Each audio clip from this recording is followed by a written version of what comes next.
orang ngantuk itu kecepatannya melambat. Ini kecepatannya tinggi sekali.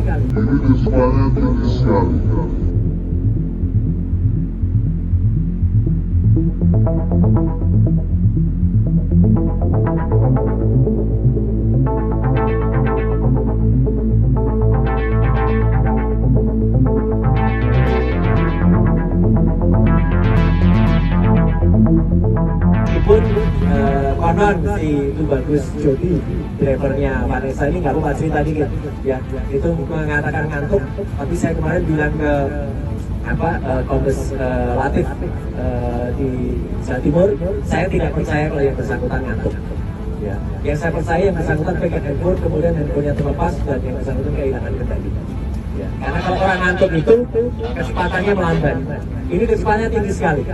Dalam waktu 44 menit jaraknya adalah dari kilometer 555 sampai ke kilometer 672.